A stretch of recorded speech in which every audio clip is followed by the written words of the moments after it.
This is what happens. See, it says we're live, but we're not live. Now Really? See? Yeah, well, see, it says we're live. It does this all the time. And then all of a sudden the eyeballs pour in. See this? Do you see this thing right here? So then, but we're recording this whole dumb conversation ahead of it. So they're all watching this right now. Oh, it's like a latency. Bah! There they are. Yeah, there's a lot of latency. Okay. Hey, we should have a whole episode on latency. Lindsay, love latency. Speaking of latency. Latency. It took you 3 weeks to get back to the show. We're live. We're live, and I have a feeling you're jet lagged just a bit. Mm-hmm. Yeah. Remember that one time you got yelled at for falling asleep, maybe? Yeah. You had taken a Benadryl and everyone was like, is she falling asleep? And you're like, yeah, kind of, my allergy. The amount of hate I got that episode. Yeah, you got so much hate that episode. Oh my gosh.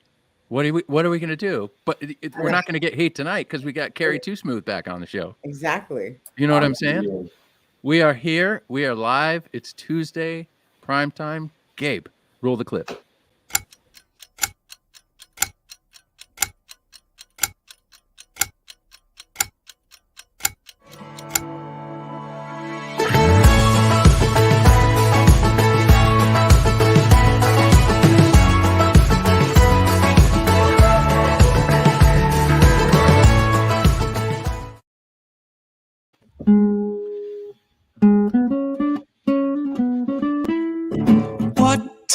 Is it? What time is it? It's prime time. It's prime time. What time is it? What time is it? It's prime time. It's prime time. Oh yeah. Ladies and gentlemen, boys and girls, welcome back to another prime time on a Tuesday night. On Tuesdays, we talk about guitars. We get a little bit of nerdy, we have a little bit of fun, and we're really excited tonight to have Carrie, Mr. Too Smooth Carrie, Mr. Carrie Marshall back with us tonight. Hey, Carrie, good to see you, bro. Glad to be here. And back on a direct flight from somewhere very far away, actually not so direct. Hey, Lindsay, nice to see you. Welcome back. Hey. And your host for Primetime on Tuesday nights is Mr. J. Parkin. Oh, Andy, thank you so much for that. How is everybody? Carrie, welcome back. When I asked Lindsay if Carrie would do the show again, and she said yes, I started doing this weird little dance, but I'm not going to reenact the dance, but I did do a happy dance. It was my happy dance. I was excited. Welcome back to the show. We love it when you're on the show. I did not wear. See, you're wearing an Atlanta hat this time. I think I wore one for you last time. It's all good. I did not wear a Dodgers hat because you know the deal. I just can't do it as a Giants fan. I can't do it. However, I'm wearing this San Diego hat, which also and I love that color. So we're winning today. I know the brown hats. The brown hat is good. Yeah, it's nice. It's clean. We're I would agree. Look at your hat game though, Lindsay. Listen, what's going on here? She's winning. She's beating everybody tonight. I know. You like good. it? Yeah, you like the beanie? Yeah. The beanie and the braids. It does. Part of the reason I got braids is so I can wear a beanie because I can't wear a beanie if I don't have braids. This is so good. LL Bean E hat. Anyway, you just got off a plane. I feel at one point today I got a message from you that said I just landed, and then got like 45 other messages from you. What do you fly in today? I did fly in today. I flew in just for the show. I said that's it. two prime times is all I can miss. Let me get back. Andy, you got a question about your mic. It's an Evie, isn't it? It's an RE20. It's an Electro Voice RE20. That is what it is. What is it? Yeah. Mm-hmm. Interesting. It's a really good broadcast mic. So are these. These are Shure SM7Bs. Yeah. And then the magic of the other two, just talking into nothing, and that works and it sounds good. So I need all the help I can get. The AirPods. Yeah, I got full on like a full studio to make me sound halfway okay for this show. Anyway, welcome everybody to Taylor Primetime. We are so excited to have Carrie Too Smooth Marshall back. It's going to be awesome. We're going to talk about, you might want to get your guitars ready for this show. He may show you a thing or two. It's going to be fun. Remember, it's a guitar nerd podcast. We're going to talk a lot about guitar stuff. If you're new to the show, we talk way too much. Yeah. Just hands down, get yourself ready for that. Last week's show, Lindsay, we had Stefan Edgerton from The Descendants on, and that was fun. It was a good show. It was an absolute blast. I think people realize that punk rock isn't that bad at the end of the day. And we all love music, so it's really, really great. Win-win. Total win-win. Today, we're going to talk about shaking the rug on that guitar plateau, if you will, motivating yourself to continuously get better. All of us need it. Some of us, all of the three magnificent players here, and the one who can only count to four, me. We all need help, right? Sometimes we plateau with our guitar playing, and no one better to talk us through that than Carrie. So Carrie, how are you? How have you been? I'm great. I'm glad to be here. Thanks for having me back. We love it, man. We're so stoked to have you here. Lindsay, welcome back. Thank you. You did have a wonderful, Mike Venezia did step in. I shouldn't call him Mike Venezia. Roger's dad did step in, and Roger was a hit, and Mike was amazing to join and allow Roger to take the star power that he has. I mean, what a cute dog that little guy is. Mike did a really good job jumping in. We did the Lindsay's question, Mike Venezia version. So that was fun. Really? Yeah, it was good. He had a good time. Okay. Andy Lund, how are you? Is it polar vortex where you're at? No, it's actually kind of warm. It's right around freezing. It's about 32 right now. That's the worst. I was in Chicago this last weekend and got off the plane, got into the car. My father-in-law picked me up, and I said to him, nope.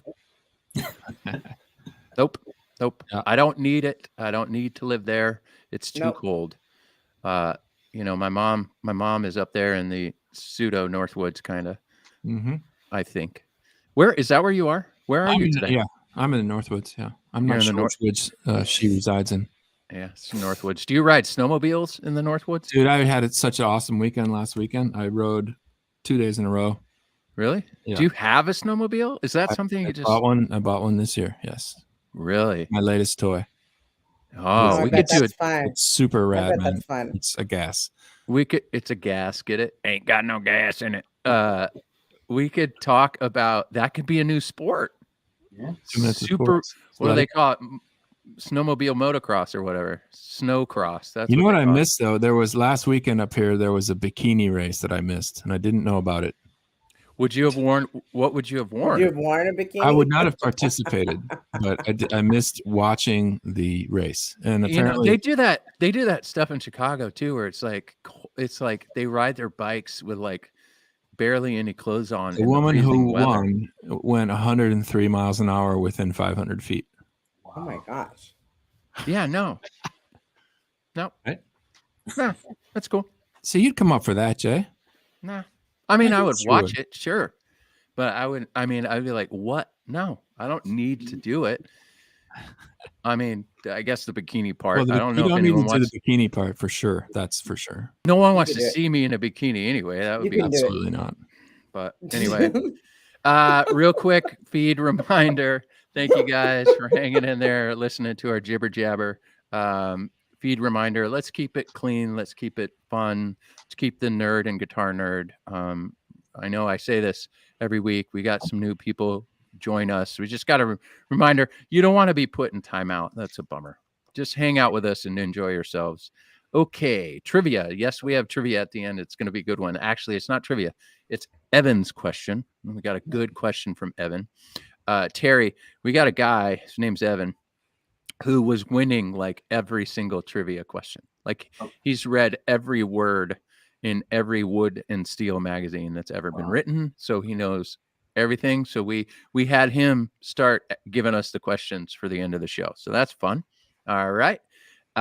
Andy, we got some hate. I was wondering if you had, we got some hate again. But here's the deal. So, Lindsay, at the end of the show last week, it was a long show because Stefan likes to talk, and we were just having a blast. And all of the sudden, Andy Lund, poof, went away. Gone. Yeah, he went away like this. Gone. Now he's back. I just saw spinning wheels in front of me, and I waited it out. Nothing. Yeah, he was gone, and he wasn't coming back, and we waited for him. And so Stefan actually picked up the guitar and made a version of the end, and it didn't. Yeah, so right after the show, I get this call. My mom. Andy, my mom was really, really upset. She was the hate last week and the week before, I think. This is going. This is we gotta do something here and make it so my mom's not so upset. But she was pretty upset that you fell off last week. She was more upset with you for saying that you were unhappy with my birthday rendition that I sang for her, though. I said that she was unhappy just to poke and have fun, But the truth of the matter, Lindsay, you missed there's so much drama in the LBC. I missed a lot of drama. You know what I'm saying? A lot of drama. You missed a lot of drama. I did. Right? And it has to do with, mom, Tigers fan, Lions fan. She's mad that the Lions are never going to the Super Bowl, but we're close because Matt Stafford's there. Like, there's all this stuff that's making her super joyful. The show usually makes her joyful, but these little things. So, Andy, do you have a song? Hug Your Haters song? I do have a song about this situation, and hopefully your mother will be able to rest after this and not worry about it so much. Okay. I hope we don't get hate next week. I do want to say that this version of the song, or this song, is definitely inspired by our guest from last week. Okay, great. Okay. So it's a punk rock version. I love it. All right. Here we go. Kicked off the stream, hyperspace, low budget dream, slap in the face. I couldn't sign off from the prime time. Don't worry, Jay's mom, I was just fine. That was fantastic. Nice. Woo! All right, on to the next segment of the show. We got to do these. Okay, the next segment. What are you listening to? We do have a useless clip for this, so we're going to play that real quick. Gabriel, will you roll the useless clip?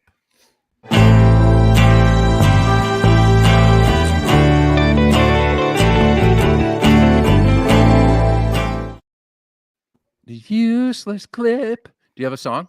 No. What are you listening to? We don't have one this week. Oh, what are you listening to? Yeah. Yeah, sure, man. I got one. I was lost there for a second. Oh. Sorry about that. What are you listening to? Here we go. Where in the world did you go? Did you spin something loud or cruise slow? Did she play a guitar? Or did you feel like a star? What are you listening to? And what did you listen to? All right, Carrie. Carrie Too Smooth. What have you been listening to lately that will inspire us to play more music? Moonchild. Moonchild is definitely for some people who may not be aware about Moonchild.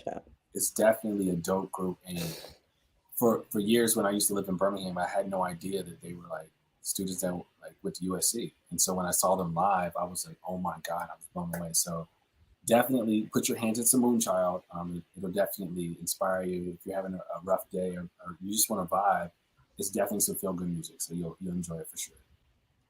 Moonchild. Lindsay, love, what have you been listening to? I mean, do you listening to some like Dutch music? Belgian Belgian bands? I was listening to a few Belgium and Dutch artists while I was there, but they have a lot of. I was also listening to some like Motown because my uncle and my aunts over there are huge fans of like the soul era, and just so we listen to a ton of Motown stuff and different soul artists. Let's see, but on my playlist, I've been listening to an artist. She's an up and coming artist, and she produces and writes her own music and plays all the instruments. She's just a genius. Her name is Mammy, Mamii. Oh, yeah. She's young, and her album is her album that came out was, I think it was last year, was called Black Phoenix, and I've just been listening to that. She's working on some new music, and so she's good. She's been she was on my plain playlist. It was recommended for me on Tidal, probably. Yeah, because really? I listen to Tidal a lot. Yeah, it was random, and I click on things with good cover art. That's how it works. If I see good art, the piece of music is wrapped in some good art, I'll always click on it and listen to it. That's great. Yeah, it's good. I like it. Andy, what are you listening to? I've been listening to. I'm in the middle of mixing some recordings for some Japanese artists that will be out soon. I've been listening to that a lot. Been heavy. I'm gonna got a deadline. Need to finish that up tomorrow. But over the weekend, my brother was in town and he went through my collection. And Jay, this is, in case you forgot, this is what's called a CD, and this is a Little Feat record called "Waiting for Columbus." Little Feat. And so these are my brother's picks for our little hangout session. He also picked the Essential Johnny Cash. Oh yeah, yes. And he picked All the Road Running, which is Mark Knopfler and Emmylou Harris. Oh, that's great. Okay. Which was a cool record. I'd never even actually heard this. I own it, but I don't think I'd heard it. So that's what I'm listening to. What about you, Jay? What am I listening to? Well, we are starting to work with the electronic group, the Chainsmokers. So I've been listening to their catalog, and this past weekend I had a DJ in Chicago. So I just started. Whenever I go to Chicago, it's like, let's do a deep dive. I've been listening to Frankie Knuckles' entire catalog. That's what I was listening to. I have pretty much. There's so many imports and records at 12 inches that I don't have, but what I do have, I was listening, just consuming it all week last week, and it was really great. And randomly, Michael McDonald. You can't go wrong with Michael McDonald. No, you can't ever go wrong with Michael McDonald. Anyway, that was that. All right, we did it. Right, totally. Michael McDonald was amazing. It's fun to listen to Michael McDonald and it's so random for me. Like once in a while I'll be like, oh, Michael McDonald, and that's kind of how I say it, and then it makes me, you get it. Anyway, all right, let's get into the meat of the show. Welcome back again, Carrie Too Smooth Marshall, touring guitarist, session player, producer, writer, teacher, dad, husband. What don't you do? I mean, I bet you he's got a wicked fastball. Like, I wish. For those Carrie who don't know you, who maybe missed the last episode you were on, tell us what you do. Tell us where you're from and what you do. So originally from Birmingham, Alabama. I lived in LA for 7 years, and I recently moved to Atlanta a year ago. But what I do is I essentially play guitar. I teach people. I've played for a lot of maybe some of your favorite artists, maybe some of your unknown R&B artists, pop singers, some of your singer-songwriters. I produce, but I also teach people how to play guitar, so that way they get the chance to experience the same joys that a lot of us that play guitar have on a daily basis. And how can they get lessons from you? So you can go to my website, kerryscamp.com. It's KerrysCamp.com. Just check it out, or you can follow me on Instagram at Carrie Too Smooth, and you'll see the link down there. I have a lot of content on YouTube as well, so you can check out Carrie Too Smooth on YouTube as well. Let's get into the meat of the show. Let's check this out. This is so good. Let's get into the meat of the show, says vegetarian host. Yeah. Yeah. Get it? That's like a low-key dad joke out here. All right. Carrie, thank you for that. You were recently on Kimmel. Yeah. Right? Jimmy Kimmel Show. Who were you on Kimmel with? SZA and Isaiah Rashad. Ooh. Nice. I watched the performance. If we wouldn't get blocked for a licensing issue, I would have ripped performance off and put it on this live stream. But I didn't have that. So if you've never seen Carrie play, we did borrow some content from his Instagram channel real quick, his Instagram feed. So we're going to throw something up here. It's just about 30 seconds or something, so you can see how much of a ripper Carrie is. Check it out.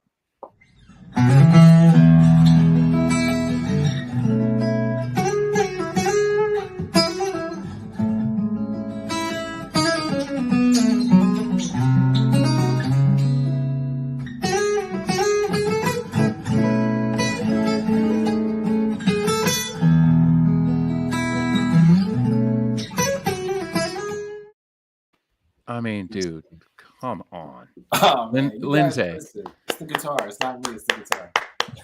Lindsay. Yeah, right. I mean, it's not the guitar, man. Okay.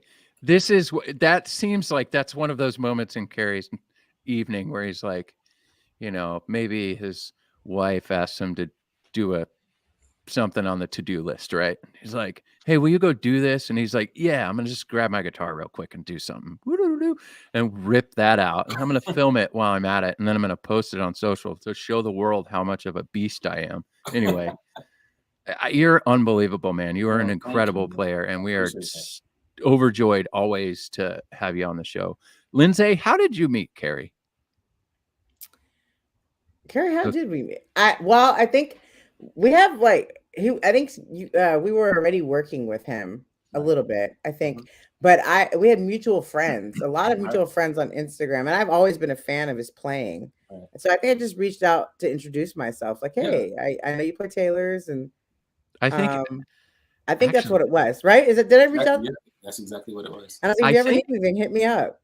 Yeah, I think I was running social at the time, and I might have DM'd Carrie, and then got connected, and then got together with Tim Godwin. We made sure he had the guitar he wanted, and then there was Carrie. We're giant fans. Yeah, huge fans. Listen, I love the stuff you guys do, and just being on here again is really awesome. So you guys got to keep it going, man. Seriously. Yes. You play with Jerome Flood, huh? That's my boy. Oh, we played the same church. Okay, that's what I thought. Yeah. Oh, yeah. That's so cool. Yeah. Jerome Flood is a dope drummer. I know we're a guitar show, but if you like drums. Well, he's my guy. And he's a Virgo, so I mean that's my dude. Yeah. I think he's the 2000, I think he was the 2008. Yeah, I think so. Guitar Center drum off champion. Back when they were like super, competitive drum offs. Yeah. Right. All right, let's get into it. This is so good. I got some useless questions for you. Then we're going to dive into this conversation about how how can we get over that plateau? Gotcha. All right. Yes. I don't know if we did useless questions last time when you were here, but if we did, we're going to do them again. Okay. All right, Carrie, what's your favorite color? It would have to be blue. Blue. That's great. That's two for two in a row. Stefan's favorite color was blue as well. Favorite sport? This is a toss-up. I mean, I love basketball and I love football, so I'm kind of like on the cusp. I can go either way. Both. Okay. Song. What is the song you wish you would have written? Song you wish you would have written. Or anything for Beyonce. I just wish I would have wrote like one of these mega hits, and I'd be great for the rest of my life. Anything for Beyonce. Yeah. Anything. Have you got Beyonce on your resume? I wish I got close, but if I could get that, then I'm good. I'm good to go. Oh, it's so good. So you play.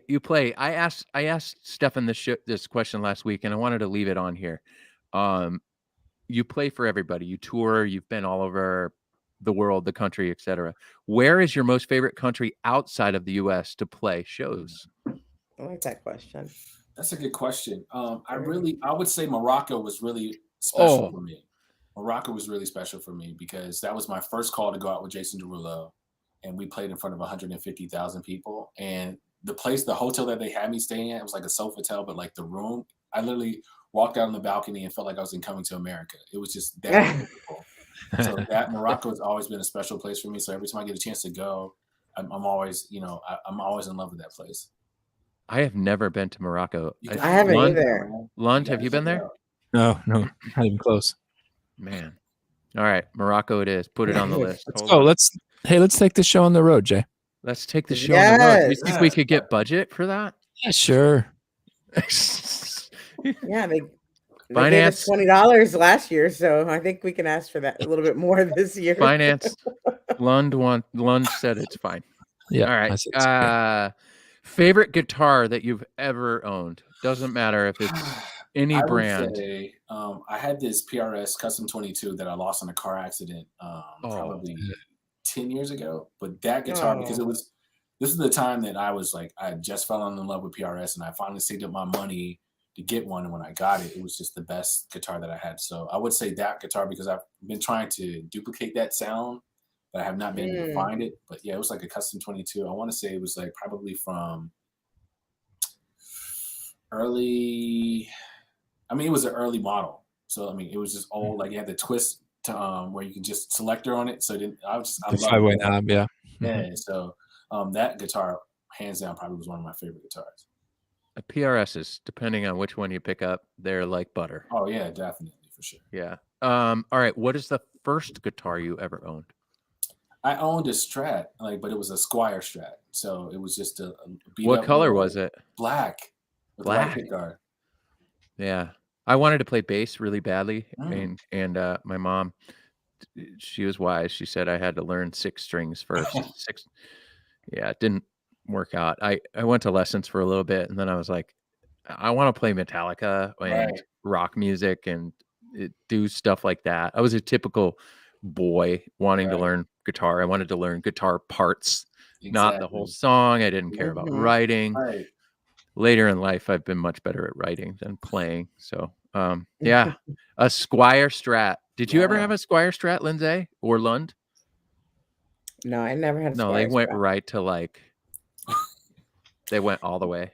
When I got a Strat, I got a Strat. But my first guitar was a Kima. I think I said that before. Yeah. Which is like nothing. Like I saved up my own money. Actually, no, I didn't. I won some prize at school in elementary, and it was like for fill out a library thing or something. And then I got $100, and my dad was like, "All right, I'll take you to Guitar Center or some store." I can't remember where I went, and I could only afford the Kima. It was like $98. So I don't even know if they still make guitars, but that was it. London, have we asked you what was your first guitar? I had my mom took me down to the local guitar shop in Arlington Heights, and it was a Cortez. It was a brand called Cortez that was made in Japan. It was a Les Paul Jr. copy, and I wish I still had it, man. I bet it was probably a really good guitar, better than I was. Was your first guitar an electric or an acoustic though? Mine was an acoustic. My first guitar that I owned was that one, but there was a nylon string guitar that was around the house that my mom used to play, and I would pick that up once in a while.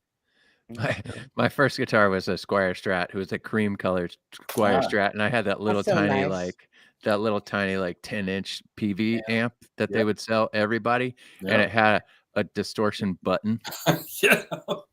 Right.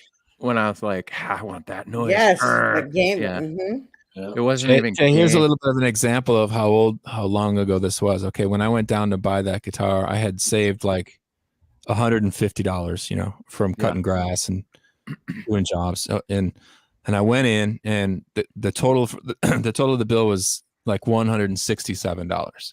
Wow. And I was like crestfallen. I was like, oh, I only have $150. And I told the guys like, oh, I only have 150. And he said, well, how long will it take you to pay it off, son? And I said, oh, you mean the $17? I said, probably maybe a year or so, within a year. And he's like, okay. And he wrote that on the receipt. The receipt I still have it somewhere. It's like balance to be paid in 12 months. It's hilarious. That's so funny. That's a cool story. That's so good. A year or so. But the cool thing was, like, my mom didn't say, I'll take care of it. She just looked at me. She's like, "What are you gonna do?" What are you gonna do? That's so good. I love that story. All right, here we go. Let's dive into this. So, again, we're gonna have a chat about how to overcome the guitar plateau. Right? All of us do it. Some of us play for a while and then we get busy, we put things down, and then we go back and we're kind of stuck, right? We don't just get better. So, what a perfect, I have a good Bob Taylor quote here. Oh, I was in Africa in Cameroon with Bob, and Bob pulled this one out. And he said, anything worth doing is worth doing poorly. So think about that. That's it, right? Guitar is worth doing. It's exciting. Music is exciting. It's worth doing. I mean, I wouldn't say going for a jog is worth doing all the time, but anyway, you know what I mean? Right. But guitar is one of those things. It's worth doing. It's worth doing poorly. I'm the poorly in the feed right now. So anyway, would you agree with that, Carrie? Like, definitely. Yeah. Definitely. Like you said, it's something that you enjoy. So definitely, if you just swing, even if you miss, just keep swinging. Yeah. Right. Yeah. So we can always get better, but sometimes it's that hard work that we don't want to put in. Guitar is hard. Don't let anybody tell you that it's just the easiest thing in the world. It's hard. We've got 3 brilliant players here on the stream. We've got brilliant players over here in the comment section. You guys know how hard it is. So let's talk about that. I want to walk through. I want to play a little game with you. And we're going to pick the number 5. Okay. We like the number 5. Okay. I would like to hear 5 things to keep us motivated. 5 things that you would suggest that we do as guitar players. Some of the things we may do, some of us may do them already. And these could be 5 things that you guys in the feed have never even thought about. So it's a perfect conversation for Carrie. He teaches people all the time. Let's walk through that. So if you had number 1, we'll go, what is number 1? What is one thing, the first thing, to keep us motivated to get better, continuously learn guitar? I would say setting a goal. Without setting a goal, you don't know where the end game is. So if your goal is to learn a song, that's the goal that you're trying to set. Or if your goal is to learn, I want to learn all my scales, or I want to learn this riff from this particular song. Set a goal so you know like how to, reach your objective, so that way you have benchmarks that you're getting close to. I think a lot of times when you start playing guitar and you don't know where you want to go, it's easy to plateau. It's easy to feel like I'm not accomplishing my goal. It's easy to feel like, well, I did something. I don't know what else I want to do. So without setting a realistic goal, I don't think that you're able to really tap in to be like, okay, I know what I'm doing now. I know what I'm trying to practice towards. I know what the objective is. That's a good one. I like that. That's really good advice. Yeah. That's really great advice. I'm gonna pull this back like this because this is gonna be more fun like this. Lindsay, I mean, do you do that when you sit down and practice or play? Do you set a goal, or do you? I mean, we got kids. You know what I mean. There's so much going on in life. Do you? I have young do kids. that? I have young kids, so my practice looks extremely different. But to his point, that used to be my thing. It was especially like because I was going through like Fernando Soar books and classical books and different, like I went through the Joe Pass chords and chord theory and chord melody, and then the West. So I go through these books, and you're learning songs and you're learning scales and you're doing those things. So yeah, it helps because you have a target. You have a target. So that's great.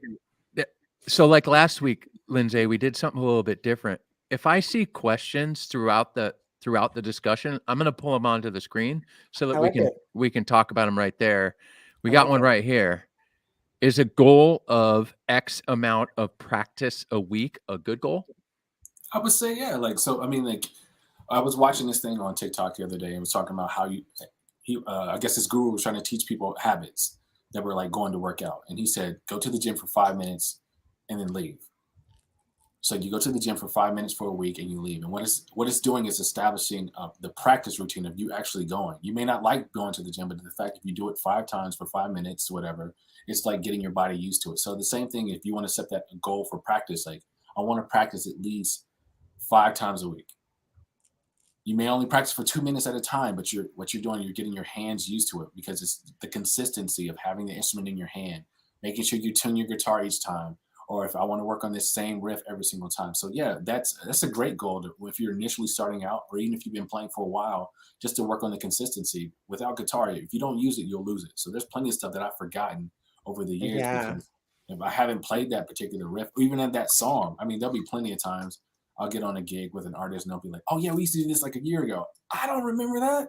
I got to, dig deep. So practice consistently, set a goal. I think that's a great goal to definitely set for yourself. Yeah, that's really good. We talked earlier before the show when we had Tony Policastro on.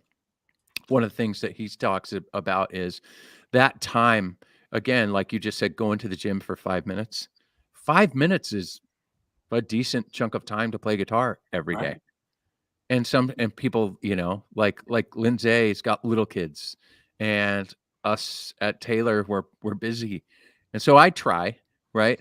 I have a little GS mini bass actually that I'll sit down with at 5 minutes at a time. And that's about it. That's maybe all the time that I have, but that's a good piece of advice. I like it. And you saw me put this up there. Persistence is habit forming.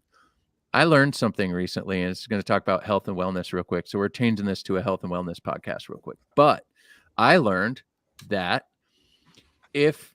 so we all know that our cortisol in our brain is our stress hormone, right? That's our thing that affects our stress levels. And a lot of people are trying to build energy on a daily basis. And so they drink coffee. And so the habit of drinking coffee tricks the adenosines in your brain to tell your cortisol that you are not tired anymore. So it's not giving you energy. And I learned, so it relates to what you just said. If you wake up at the same time every day, so every day, not Monday through Friday and then sleep in on Saturday and Sunday, but if you wake in, so for me, I'm, it's like since I got out of the Army in 1998, I get up at like 5:45 every single morning. I get up at 5:45 on Saturdays. I may lay there for a while and be like, this is stupid. Come on, man. You can do better than this. But I realized I'm super hyper all the time. Lindsay could tell you this is probably true. I got this energy thing going on. So it's muscle memory, right? You're training these hormones and the muscle and everything. So persistence, practice makes permanent. That is a good one, Evan. Practice makes permanent. I like that. All right. No more cooking podcasts. We're back to this thing. All right. Point number 2. What do you got here for us? I would say keep a journal. And the reason why this is important, that way you can kind of track what your practices are like. Today was a good day, or today was not a good day, or today I worked on such and such, because there are times you kind of forget exactly what you're going through, what you're running over, what you're trying to retain, or what you're trying to remember. So if you keep a log to see like, oh, this is the progress that I made from last month. I was trying to learn this song. Now I know this song. Now I want to progress to the next thing. So keeping a journal, I think, can be a very good way of kind of structuring your practices and ensuring that your practice are like make sense and not just kind of useless time or whatever. For sure. Yeah. I like that. Do you keep a journal, Lund? Do you write in a journal just in general? Yes, I do. I have I have a couple of decent sized journals of ideas, lyric things that most of them never go anywhere, but they're there and they can always go back to them if you get, if you need to, or if I feel like it. But what Carrie just said is what that reminded me of is you read about pro golfers keeping journals all the time, because they talk about their rounds and they talk about the wind conditions and the temperature and how they were hitting their 7-iron that day and what felt good and what didn't feel good. So I think that's a thing that you can apply to a lot of things that you want to get better at. Tom Brady. Yeah. Tom Brady kept a journal. He kept a journal for his workouts, his journal for his diet, his journal. He had multiple journals, and look at that guy. He's like 4,000 years old and just retired with like 15 Super Bowls. And he wasn't even a starter at Michigan. Like, look at this guy. You know what I mean? What's his name? What's his name? Tom Ron Brady, something like that. Yeah. Apparently, they call him an animal of some sort, goat, or you know what I mean. Anyway, number 3. What is number 3? Keep a journal. That's number 2. I love it. I would say record your practice sessions. Like, even if you have a camera or a phone or some kind of apparatus to record yourself. I know for me, initially when I started to do lessons, I would come up with ideas, but sometimes I would forget exactly what I was talking about. Or even if I'm practicing, like I had a tendency for a while when I played with the wah pedal, like my mouth would move, and I hated that. But I would have never known if I wasn't watching the tape, like watching myself, like from my practice sessions. So, you know, there may be little quirks that you like, or things or licks that you can't remember if you go back and look at the tape. You know, record yourself when you're practicing. I think that's a great idea, you know, that you can work through. That's it. I mean, tape, game tape. Yeah. Practice tape. Everybody, I mean, anybody who's great at something, they watch themselves back. Lindsay, we know some folks out there who have like mean guitar face. What if we just started feeding them video of themselves? Would that guitar face change, or would it remain the same? I don't know. That's hilarious. I don't know if anybody, I hope you guys all follow us on Instagram, but recently and TikTok, we recently released a reel on Instagram of all the different guitar faces that people make. Pretty funny. Anyway, guitar face journal, or guitar face, record your guitar face. That's so good. What would be number 4? Practice Carrie? what you don't know. I mean, there's a lot of times you find yourself kind of running the same thing, which is great because you're perfecting that, but practice something you don't know, especially if you're trying to keep yourself from that place of just being stagnant and just plateauing. Find yourself challenging yourself to practice things that you don't know, things that are kind of outside of your comfort zone, that are going to stretch you a little bit. I think that those are some great ideas, but that'll help me go into my next point. Carrie has done some lessons for us on for Wood&Steel magazine. And so we'll get some links, and after the show, I'll put some of the links in there, and we're going to start putting a lot of those lessons. They're quick. Yep. Some of them are less than a minute long, but like little things like, you know, I mean, things that I've never had anyone just simply break down. So what would be your next one? Because I think you're going to something simple. Yeah, focus on smaller bite sizes, like dissect the stuff. I think a lot of times we bite off so much. I use the example we were talking about earlier, like people want to learn how to play Stairway to Heaven. Figure out the first part of the progression first, you know, before trying to, like, I want to do the whole entire lick. And because it'll be overwhelming. And if you overwhelm yourself, I know for me, a lot of times when I'm overwhelmed with something, I just usually put it down and be like, I don't want to do it anymore because it feels like it's just out of my reach. So make it into smaller bite sizes that kind of help you kind of understand it and digest it and feel like you're gaining ground. If you feel like you're not gaining any ground, 9 times out of 10, you'll quit doing it because it's just like, it's not fun. It's pointless at that time. So for sure. So small wins. Good. Definitely. That's good. Yes, Andy. I just remembered something, and it kind of was spurred on by what Lindsay said about, she mentioned a book called Soar. It's the Fernando Soar Studies for Classical Guitar. And that thing, like that book is it's music, but I swear to God, it's written to make you do things you've never done on guitar ever. Like it's not intuitive in so many ways, right? But one of the things that the teacher I had at the time when I was a little bit more disciplined about my practice told me early on was that you need to practice, you know, like let's say there's an intro, A section, B section, A section, bridge, coda. Okay. If you really want to commit something to memory and be fluid through the whole thing, you need to play that coda probably more than anything else, because every time you start working on the piece, you start on the intro, right? And then you play 12 bars and you mess up. Start over. Go back to the intro. And finally you get through it. You get through the A section, the B section. But the sections within the tune that happen the least amount are the ones you really need to practice. So, so like when you're committing a piece to memory, like a classical piece or something, you know, part of your practice routine might be just playing that coda one day. and don't even worry about the A section. You know, it happens all the time when you hear people who are like, that's smart. Not legit classical players, but they sort of know a few tunes, right? And I would put myself into that category now because that's what I've become. But they play like they can rock the beginning of the Bach tune with the one in G. What's it called? I can't even remember. But everybody the Bach tune in G.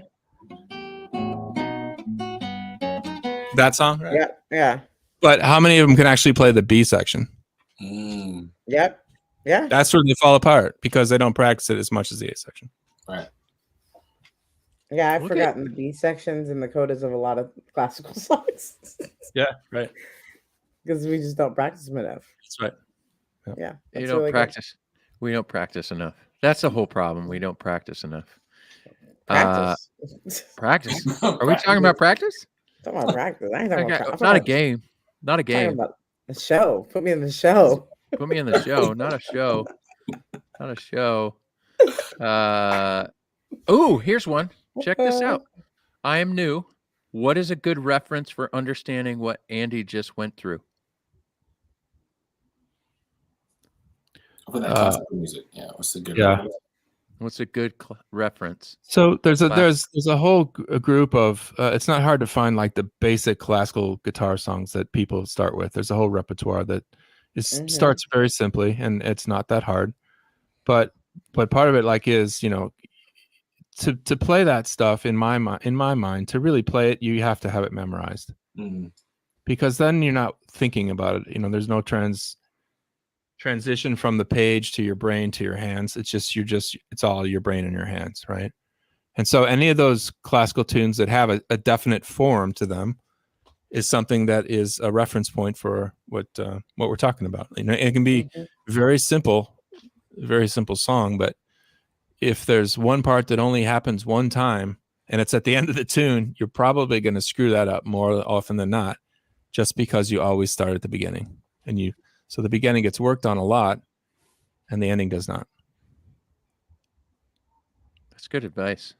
I'm going to start trying that because I'm still stuck on parts when I was like 14. I'm like, ooh, that's a really good part. So I'm going to learn that part. Right. And that part might not be the A section. It might be just the coolest part of the song. And I want to figure out how they did that. Slow down videos. Yeah. And to Carrie's point, and then also it's also kind of Andy kind of reinforced it with what he said, but it's like when you said, a lot of times we do the intro, we mess up, we go back to the intro, and that's how we learn the intro so well. Like that's I think Carrie's fourth point of like do bite-sized portions, or was that your fifth or fourth point? But I think like that's the same thing with practicing the coda and the parts that we're not going to get to. If you take those pieces in bite-sized pieces, the way you fail when you do the intro, mess up, go back, you do it so much that it becomes like muscle memory. Right. You take that and apply that to the harder parts of the song or the parts that don't get as much love. And all of that kind of, I think, will in turn help with plateaus. Like the thing about plateaus is because you're doing something you don't know. Right. And like, or you sit there, if you continue to do the things we do know on guitar and pick up the guitar, that's what it's just like, okay, I'm not getting any better. But once you try to tackle a piece or a portion or a section or something you don't know, it's frustrating. Yep. But when you get over it, oh my gosh, it's like, it's just the best feeling in the world. Definitely. It's a sense of accomplishment. So yeah. Here's a really good question. Phil coming in hot with questions again. I love this. Yes. If you make a mistake playing a chord or wrong notes while learning, is it better to stop and restart or continue and try again the next time? That is a fantastic question. So Phil, I would say, honestly, I've done both approaches. So like Andy was saying, I've worked to like I keep restarting, but also too I've learned that if you play through it and like as you record yourself or whatever, you can realize that, oh, I made a mistake right here. I can pick what section I need to really focus and place some more attention on. So I've taken both approaches. Usually what I'll do when I'm learning a new song, I'll probably focus in on playing the first part. Then the next time I go through, I'll try to play the whole song and see which areas that I mess up on so I can know which areas I need to place the attention on. So I've done both approaches. What do you guys do? What do you That's do, Andy? good. Well, I think the thing that's very important that you learn from trying to continue even as you're making mistakes is that if you stop every time, you're missing the opportunity to learn how to keep time when you screw up. Yeah. Right. So if you play 4 bars really well, and then in the 5th bar, you're like, yeah, you missed a bunch of notes, but still you got it together by bar 6, you actually learned something, even though you didn't play it correctly, because you learned how to keep time while you were screwed up. Right. And if you stop every time, you miss that opportunity. And when I used to have beginning students, I would tell them the same thing. I was like, man, if you're just learning how to play a G to a C chord and you can't get the C chord on 1, don't stop. Come in on 2, come in on to the end of 2, wherever it is, Right. because you're still teaching yourself time in that spot. Yeah. That's a good point. Also, have you ever gone out to watch live music? I saw something earlier, way up in the feed, probably at this point. Oh, no, it's right here. Philip, go out and listen to live guitarists, get ideas on techniques and material. All the That's time. great. Have you ever gone to a show and we all may know the music, we may know how to play the music, but have you ever really gone out and pinpointed mistakes? Do you pinpoint mistakes, right? When you're like, "Oh, they really messed that up." Now, the brilliant guitar players in the room here are going, "Yeah, we pinpoint mistakes," right? The majority of people, what do they say? 1 time it's a mistake, 2 times it's jazz, Yeah. I love it. right? I mean, that point of, I love this. Go out and listen to music and see how different guitar players play and see what they're doing with their hands and how they're moving things. That's great. Let's keep going. Carrie, I asked you earlier if you would want to maybe pick up your guitar and teach us a couple of things. Maybe go through 3 pieces of a practice routine or things that we could do to get better at playing. And guys, if you guys are hanging out with your guitars, why don't you pick up your guitars and maybe we'll have a little live lesson here. That'd be fun.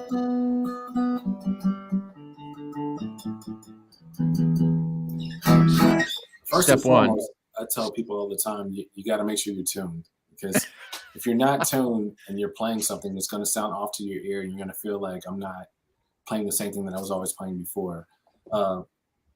My biggest thing is, especially when we talk about chords, is really understanding, like, having a good chord strum pattern and understanding how to hold your pick, because some people play with their hands. So just making sure you have a good chord strum pattern. So we're going to play a G chord. And really just, you want to work on, too, if your action is not crazy high, but just make sure you get a good clean sound,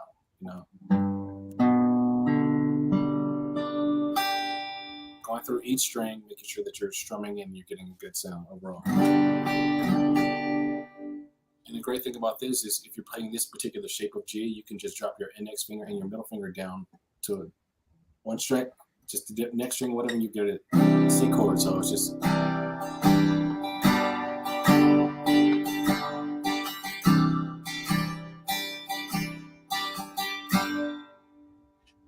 You almost have a song right there. That's totally true. And so what I like to do a lot of times also when I'm practicing just in G or just in any chord or whatever, I may work on this scale. So I may play like the first few notes of the scale and then land on the G chord. So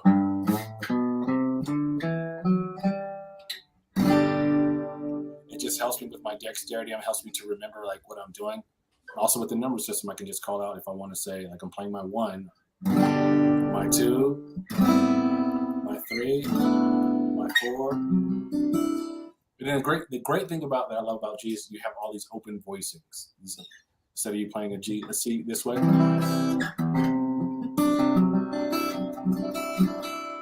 5.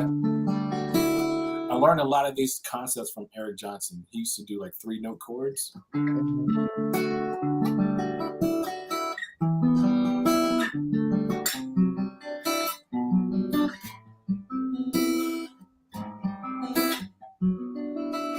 So the great thing about G is you get to do a lot of open voicings with just 3 notes.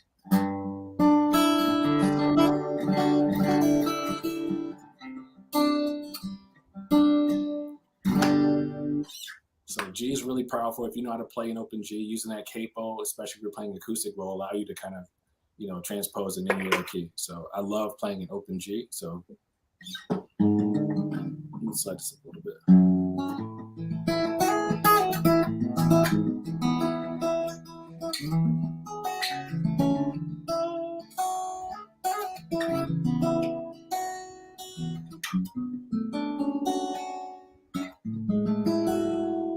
So using open G voices when you're playing with a capo, I feel like it's probably one of the best because it just allows the guitar to ring out really well. So practicing when you're practicing, ensuring that you get a good strum pattern, good notes, practicing your scale, and then landing on whatever those chords are in the scale, going through the numbers as you play, I think is also beneficial to your playing overall. Mm-hmm.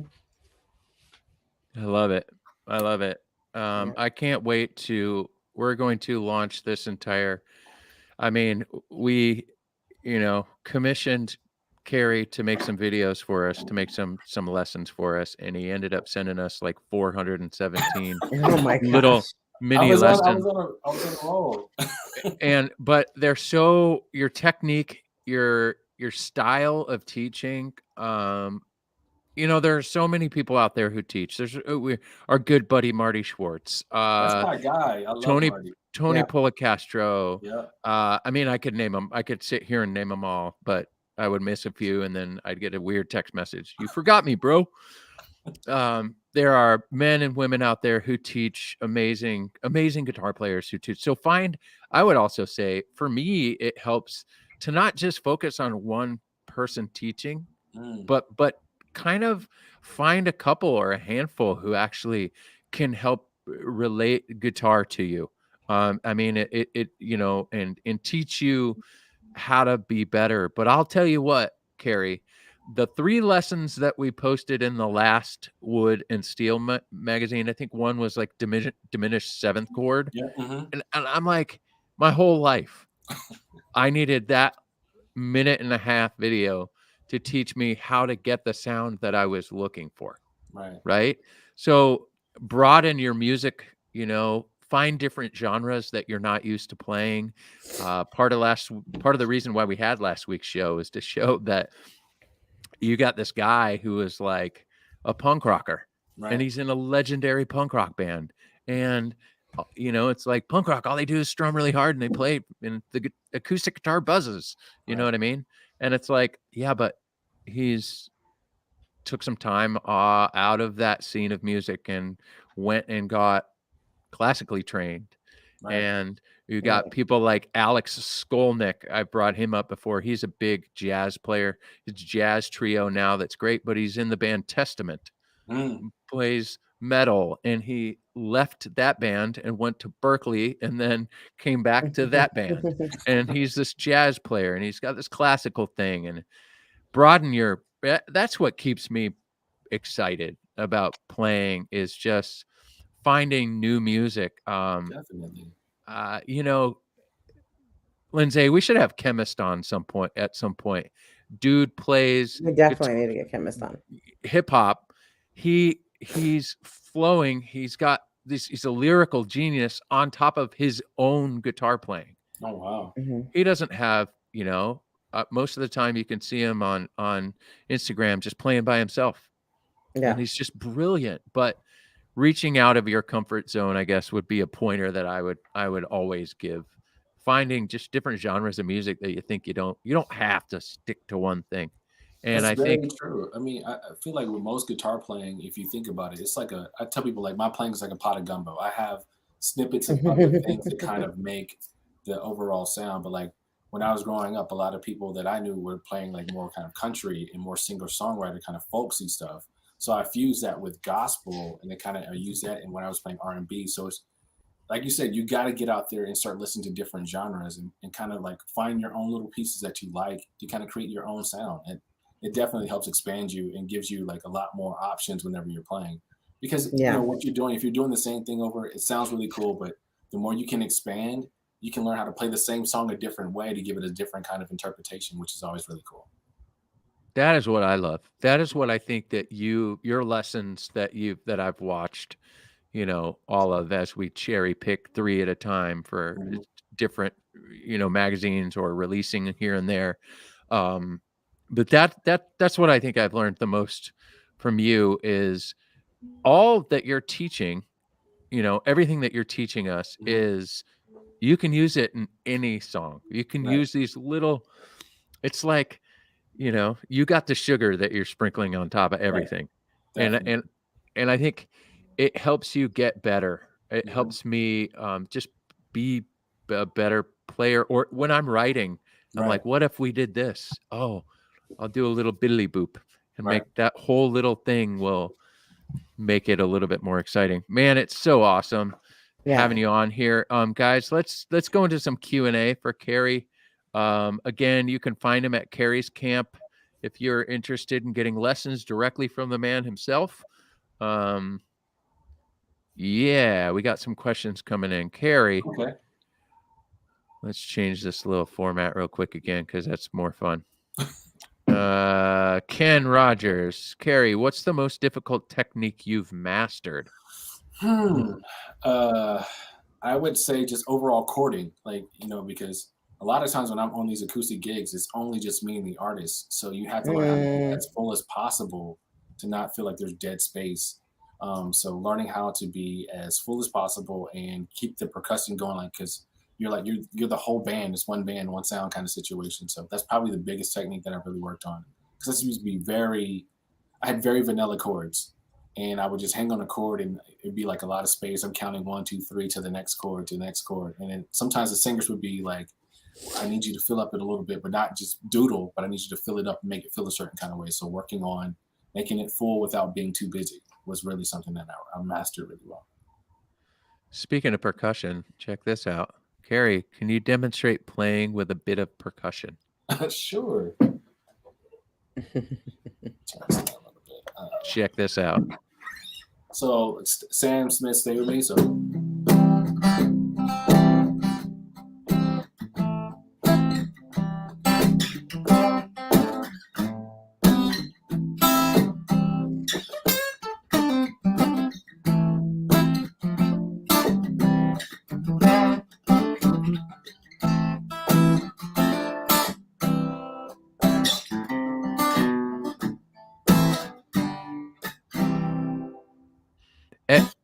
I hope you all saw that. Every single one of those chords you can play.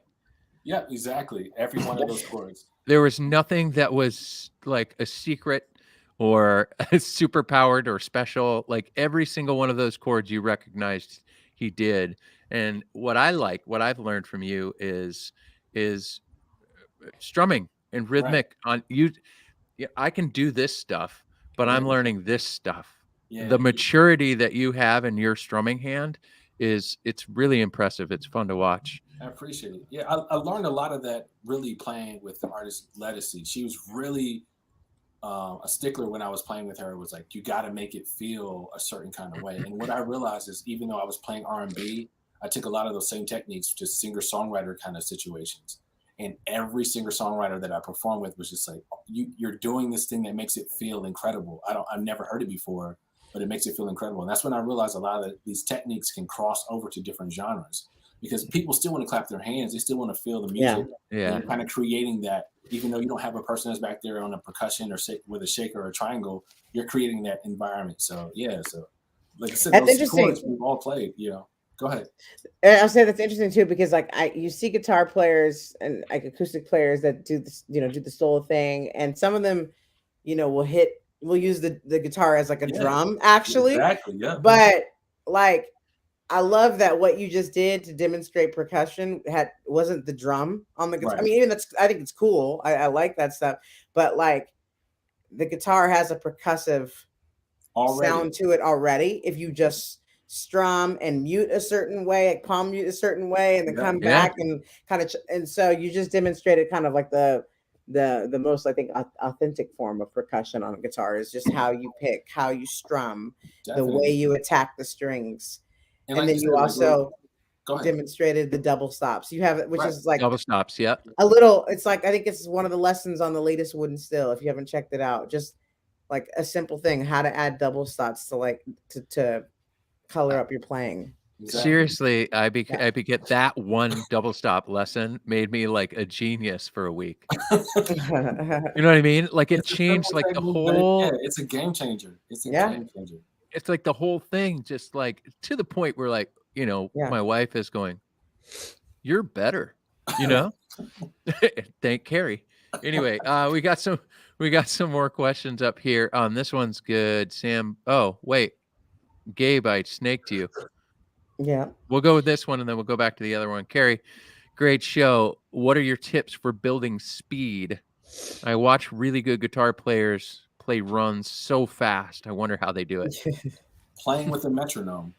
Literally, that's the key. You start out with a metronome, you set a tempo that you can learn the lick you want to learn, super slow, slow and steady, steady and smooth, and then you increase the speed. That's the way that you build that technique. I think a lot of times we try to come out the gate and it's just like we're fumbling. Slow it down, make it super slow, super simple, and eventually build up to the desired speed that you want. I think that's the way that you can attain it. Yeah, I love it. So true. I'm snaking Gabe on all these questions. It's so fun. We're having a good time over here. Okay. What's the most... yeah, Carrie. Nope, we already did that. No, we already did that. When did the fingering of G chord change? Oh. I want to say I was probably doing a singer-songwriter gig, and the voicing that they used wasn't a regular G chord. And I was like, what are they playing? How are they voicing this chord? Because I was getting very frustrated. And I was like, went back and really just allowed myself to kind of really envision this chord. So I heard it. I was like, oh, they're not playing all of these notes. They're taking some of the notes out, and this is how they're ringing out the chord. So instead of me playing a full G chord like this, it made it more open, which allowed them to kind of really sing the way that they were trying to sing over these changes. So that's what I understood, that like sometimes when certain chords, you don't have to play every single note. You just play a couple notes and it'll still get the job done, but it'll be like this really pretty thing that you just like, sometimes you get lucky and you land on, Yeah. Here's a great question. Carrie, who would you like to write a tune with? Besides Andy Lund. We know that already. Of course. Beyonce. Of course. Who would I like to write a tune with? Like I said, if I could get something with Adele, but honestly, with her, I love the artist her. I think she's... I met Gabby like a long time ago. She was performing at SOBs, and she did this Purple Rain thing, and so that's always stuck in my head. So if I could ever do something with her, I think that would be really cool. She's dope. She's such a ripper. So good. Yeah, so good. Beautiful player. Like her whole vibe is it's incredible. Okay. What is the easiest chord to master? A G chord or a C chord or a D chord. I feel like those are some of your most standard chords. Once you master them, then the trick of it becomes like pull-offs or hammer-ons, how you can embellish that particular sound and make it sound a little bit better, so you have different kind of ideas, like even for a D chord, right? So just that hammer-on.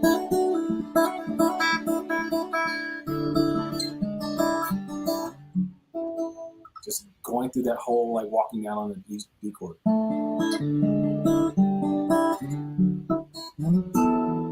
Anything on stuff like that, just working on that same chord, but playing it in different voices and different inversions of that chord. It's a whole little like warm-up melody that I do a lot of times. That when people hear it, they're like, oh man, it sounds really great. What are you doing? I'm just playing a D chord in different inversions. That's all that I'm doing. So, what is the easiest chord? I like this. E minor. I like this. E minor, but not the most useful. Yeah. Technically, E minor 7, because then you can lift. If you lift the middle finger, now you're only doing one. Tex has a question here. Carrie, what is your desert island? What would your desert island guitar be? If I'm on a desert island, it has to be an acoustic, so it would probably be my Taylor, because you can't plug anything in. So 717. Yes. He's got a 714 CE. 714 CE. Yeah, it's a beautiful guitar. All right, it looks like we wait. I see one. You got one? I see one from Still Steven. He says, when you're, yep, there you go. You got it. Or Gabe, whoever got it. Yeah, got it. When you're stuck on one part of a song, at what point should we move on to a next song and or revisit the part later? It depends on how many songs you have to learn. So let's say if you're in a time crunch and you have to learn 8 songs by Friday. And for me, if I feel like I'm going to tell myself, I'm challenging myself to learn 3 songs a day. So if I feel like, okay, I'm really struggling on the second song, I'll get to a point where I'm like, okay, we'll just put a comma in it. We'll pause it. Let me move to the next song because I said I got to learn 3 songs a day. I'm going to go back and revisit it later. So you have to just tell yourself, this is the time frame that I have. This is what I want to accomplish in that time frame. If I get to a certain point and I'm seeing that my time is getting away from me, I'm going to either put a comment and go to the next one so I can touch it a little bit and then come back to it later. I said the same thing. 8 songs by Friday. Wow. Okay. But you know what? First of all, like this Friday, I have to probably learn 20 songs because I'm playing with a harpist and they just sent the stuff this morning. So I'm going to have to start rehearsing tomorrow. So a long time ago, I had this acquaintance by the name of Jimmy Valentine. You may know him from this band called Maroon 5. Yep. And he was guitar teching for this punk ska band called Real Big Fish, if anyone remembers that. And the guitar player in Real Big Fish was skateboarding in the parking lot and fell and broke his wrist right before the show. And by right before the show, I mean, like doors had opened and the opening band was about to go on, and he put he had a iPod. He put their set list on the iPod, and he was sitting there in the back just going like this. And I swear to you, he got on stage and played every song, quite frankly, better than the other guitar player. I mean, some people can do it. I can't do it at all. Here's a good question. Do you have guitars that you keep in alternate tunings? No, I do not. I'm a standard tuning guy. The only time that I will change, usually to a drop D tuning, is if I'm writing with a specific artist that wants something different. But I'm a standard tuning guy, so I keep all of these bad boys and standard tuning. Nice. Here's another question. What tape of Capo are you using? I have 3, and they are not as effective as yours. Is there a trick? That is a great question. You know, honestly, I don't even know what Capo this is. This is something that somebody came over and left, so it just happens to be the one that I grabbed. There's no brand on it. But I don't typically, because I don't play with the Capo as often. I only use it when I'm in the studio and I'm writing something. But there's so many great Capos out there. YouTube tutorials will probably tell you which ones to go, or find other acoustic players, because there's so many great types. I've seen people that have the ones that screw. I mean, in the back of them, there's a whole bunch of different types that you can use. So I usually just get lucky because somebody will leave something here and I'll be like, oh, it's part of the tip. It was a tip. Awesome. It looks like questions have slowed down. So wait, we got one more. Oh. Would you have liked to play with the late great Roy Clark? Sure. I think playing with anybody would be fun. That's what I'm saying. Like, it's always a joy and an honor. And I love the fact that the guitar, you can put it in 12 people's hands and have 12 different sounds. So that's the joy of, like, when you sit down and you collaborate with people. I think that's really awesome. Awesome. All right. True. You know what time it is, Lindsay. You know what, Jay? A question or thought before you do that.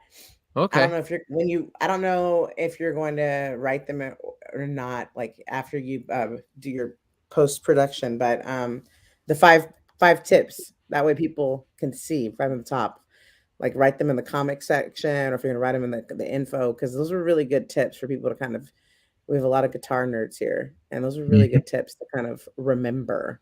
I will put them, just so that I make them nice and clear without chicken scratch writing in here. I will put them in the comments once the show is not live anymore. So in the comment section of the show, that is a really, really good idea, Lindsay. You know, I went to Europe and I just Came back with good ideas. Good ideas. I feel bad. I feel a little bit bad that you're like been up for like 48 hours and you're doing this show, but not That's that not an bad. exaggeration. That's not even an exaggeration. That's actually accurate. I don't feel that bad, but I feel bad. Just I'm not gonna sleep that right that after this. bad. I know you're totally going. You're like, I'm out. So in that case, let's just keep going with the show and move right into Lindsay's question. How's that? Lund, do you have a song? Yes. Yes, he does. All right. Lindsay's back from her vacation groove. She had some time to think of questions for smooth. Could be simple or extraordinary. Nothing to prove, just a question for Carrie. This is what you missed, Lindsay. I did. His songs are so good lately. Oh my gosh. I mean, they're always good, but like the last few, holy smokes, they've been fantastic. All right, Lindsay Love. Oh my gosh. I wish I would, honestly, I forgot that I asked a question because I don't have one really like ready to go. Let's see. Here's one. Oh, this makes it even better. I she doesn't even know what she's I forgot that I you. did. Yeah, no, I do. Let me see. I have a few questions here. Okay, here's a good one. What age would you prefer if you could choose any age the rest of your life? What age would you want to be? Oh, what? I don't have any questions. Then I go like this. Do you have to stay that age? Yeah, it's like the age you want to be. I would say 40. I mean, when I turned 40, I feel like I was the most seasoned and accomplished. I learned from a lot of my mistakes and I was able to see things differently. So I feel like 40 has been really good. I would have said, like, if you would ask me years ago, I would have said 22. Right. But I feel like 40 now, since I've been there. I feel like as you get older, I was at that when I was like I was like late 20s. I was like, oh yeah, 23, 24, 25. And then it's like, no, you're a baby. Right. You start to really appreciate that's a good age. 40's like it's a good age. 40's good. Yeah. Lindsay, but correct me if I'm wrong, but you got like 15 years till you're 40, right? You're nowhere near 40. Are you serious? Really? Are you? How old am I? Hold on. I do that all the time. I do. Hold on. I think I'm 30. I think I'm 35. I might be 36 now. I really just forgot how old I am. Oh my gosh. it's yeah. I 40, swear. 40 is a new 20. I would agree with that. Oh, I'm gonna be 36. I'm gonna be 36 this year. Yeah. So I'm 4 years away from 40. I'm not as far as you thought. I kept telling somebody this last weekend that I was 47, and my daughter was like, "No, you're not, Dad. You're only 46." And I was like, dang it. Anyway, it's all good. Hey, real quick before we go into sports, that was great, Lindsay. Thank you. Yeah. James, who won trivia last week, by the way, and also sings the national anthem for the St. Louis Blues. I just want to say that out loud. I'm a big fan of James. Anyway, he has this question. Sorry if I missed it, but is there a resource that shows some of these alternate chord voicings?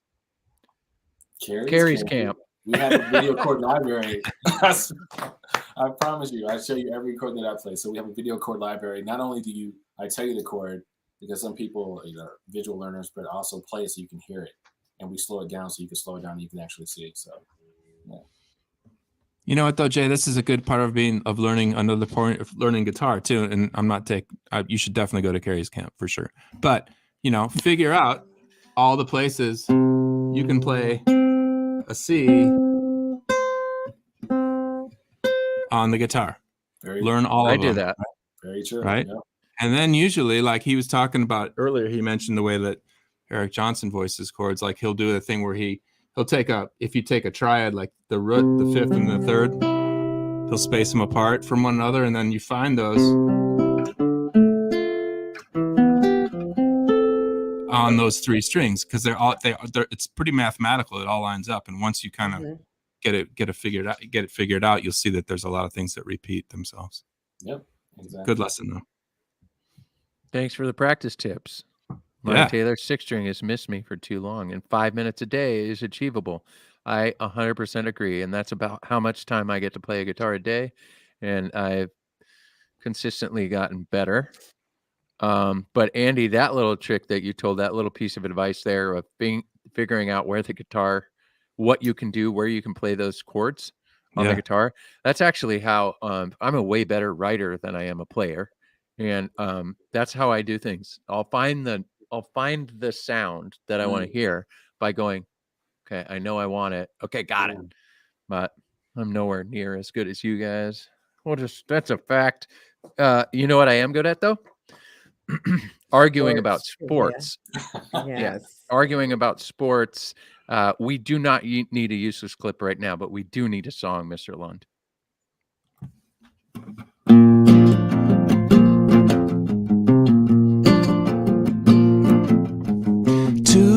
Minutes of sports, NBA trade line day, McCullough and Sabonis, Holiday and Harden, Hart and Harris, Harris and Barnes. 2 days to go, no one knows who will stay, who will be let go. On 2 minutes of sports. Lindsay, you Carrie, did your homework. Yeah, that's Andy. really good. I know. You did your homework. Are you a sports fan, Andy? Let's just rip from the headlines, Lindsay. That's all. But you still had to go do your homework. That was great. Yeah, I know. He had to go do his homework. I mean, I put it in the thing. Trade deadline. It's in the run of show. Trade deadline. Deadline. The NBA is going off right now. It's going off. Lindsay, I need your feeling. Carrie, I need your feeling. Both of you feelings. And then Andy, I need your feeling. The CJ trade. That's a big deal. That is a big deal. What does that do? What does that do? I mean, Carrie, how do you feel about that CJ trade? I understand. It looks like, Portland is definitely in a rebuild phase. Like they're just, they're going to tear it down and kind of build it up again. I feel bad for Dame because, CJ, that was his guy. And then it's going to the Pelicans.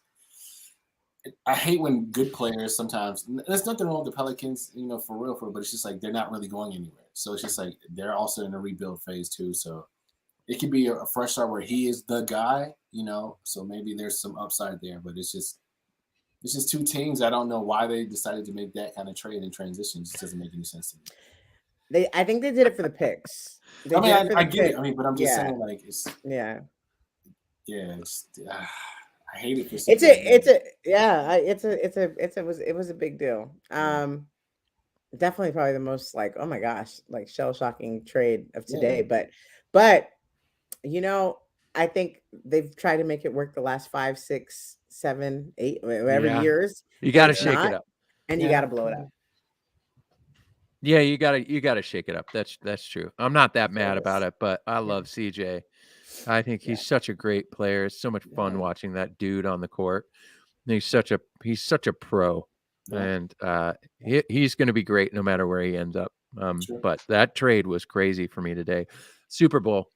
Let's move on to the Super Bowl. Who do you got in the Super Bowl, Carrie? Rams all day. Right? The Los Angeles Staffords. That's what I'm saying. It's the closest I will ever be to a Lions Super Bowl. Definitely. I'm backing that. Everybody is going to argue this in the feed real quick. But, Lindsay, who do you have? Excuse me. I have the halftime show. That's all I'm there for. Oh, yeah. No, I have the Rams. But I have the Rams. I really do. I have the Rams. But I am excited for that halftime show.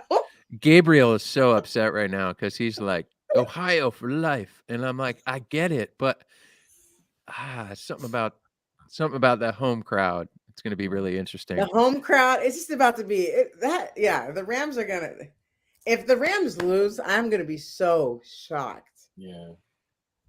No, Gabe, I'm not letting you turn that off. Get out of here with that nonsense. Browns. Come on. The Browns are as good as the Lions. Think about that, what I just said. Wow. Do your math. I don't even know what that meant either. I'm just talking trash over here. Anyway, thank you for 2 minutes of sports. Thank you, Carrie, for hanging out with us. Thank you, Lindsay, for actually coming back on the show. Mike did a really, really fantastic job. He sure did do a great job, but we missed you, and we're glad to have you back. It is time for Evan's question. Evan's question is formerly known as trivia. We're doing nice little gift pack, normal stuff. Cleaning, some cleaner, some rags, a pick tin. Maybe we'll throw in an autograph version of Bob's book. Autograph issue of Bob's book. Copy. That's what I meant to say. Anyway, we got a question. So this is how this works. If you get the question in the feed, I know you love the trivia, Tobias, but the rules are Paul, Evan, and Gabriel cannot answer the questions. You know how this works. Also, yes, I agree with you. Smash that like button before you go. Boom. Smash it. We need you to smash that like button. All right. If you get the question, if you answer the question first in the comment section, Gabe is going to throw the answer onto the screen, and all you got to do is email us at primetime@taylorguitars.com, and we will get you your prize. Sometimes it takes a little longer because supply chain issues are real. All right. Ooh, this question's fantastic. I'm so excited about this question. Maybe you'll learn something. Maybe you guys will learn something. Maybe you already know it. But last week's question, Lindsay, we stumped them. Really? Oh, yeah. That doesn't surprise me. The list that Evan sent over, I was stuff that I was like, wait. Well, it was what are the current Grand Pacific models in the line? And he got everybody was getting everything except for one. The newest one? No. Oh, which one? 327. 327. They forgot the 327? Mm-hmm. Oh, which is a fantastic instrument. I love that guitar. It really is. I love that guitar. All right. So, Gabriel, drum roll of some sorts. Brrr, drum roll. Will you throw us the question tonight? Did we put it up? Oh, yeah. Which rock star did Taylor build a double neck guitar for? Most days, it don't matter how much useless stuff you know. Here on the Primetime part of the show is Evan's Q. Oh. Stan. Got it. Wait. It's not Ricky, no. but it's Richie, but we'll give it to you. Yeah. Little Ricky Sambora. Ricky Sam. But we'll give it to you because you got it first and Gabe threw you up there. But if you haven't seen this, check this out. Yeah. Yep. Look at that wild thing. Wow. There's two of them. Yeah, there's two of them. And I learned today that Larry Breedlove, who was the builder here before, guitar designer before Andy Powers, if you didn't know that, left with Terry Myers, start Breedlove, right? And then came back. Anyway, he hated building that. Like there's stories upon stories about how much hate he had building this instrument. Check this out. Look at this weird guitar. Like who would, Bon Jovi, man. Look at the bridges. Yeah. I know. Look at the bridges. Look at that. Like they're just like kissing. They're like hanging out. Yeah, hanging Kissing out. bridges. Yeah, kissing bridges. It looks like the pickup is like. When did he build this one? When was this? What year was this? That's another trivia question. I'm just kidding. I don't know when he built it. I saw Evan would know. My uncle that I was just visiting. He had this book, like 2,000 guitars book, and I got to the Taylor page, like it's all these brands, 2,000 brands, and you're looking at the guitars. I got to this Taylor page, and I saw that guitar, and I was just tripping. I was like, oh yeah, I forgot that guitar existed. 1984, it says. 2003, 1974. They're just throwing numbers out there. We're going to get the answer when that guitar was built. Craig has another answer. What songs did he play on it? Who knows? Ooh. Let's find that out too. Let's find that out too. Anyway, all right, guys, great show. Carrie, again, we are so grateful to have you on the show, man. We are grateful to know you. You are a fantastic player. It's just a joy. Lindsay, you need sleep. No joke. I think it's time. I think it's time that you find your own bed, your pillow. Thank you. No more hotels or wherever you're staying. And go get some rest. And I hope to see you face to face soon. Andy, I hope it doesn't get too cold up in the North Woods. Never. You know what I mean? It's pretty cold up there. Anyway, thank you everybody for joining us. Andy, you want to play us out? Yep. What was it? What was it? It was prime time. It was prime time. What the heck was it? Well, that was prime time. Smooth was back on prime time for show number 2. Carrie was just on Kimmel. Yeah, his favorite color is blue. Morocco blew his mind. First guitar was a Strat. He says, even when you are missing, keep swinging the bat. These are words to live by. From Too Smooth. Good night, everybody. Thanks for watching Primetime. Thanks, Carrie. We'll see you next week. Have a good night, everybody. We love you.